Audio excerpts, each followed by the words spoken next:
You might have various work locations within your organization, and each work location will have employees and kiosks linked to it.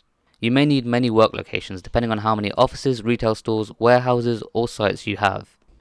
To set up work locations, head over to Settings, then click on Companies on the left menu.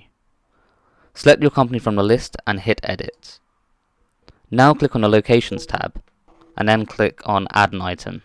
You'll now be presented with this screen here.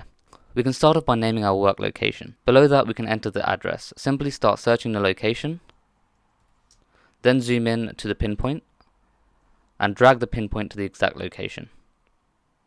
You'll notice that we can add employees and kiosks to the location, and we'll touch up on this in a later tutorial. You'll also see that we have this field for radius. Here we can enter a number that's in meters, and when employees use the mobile app to clock in, they won't be able to clock into a certain location without being within that certain radius of that location.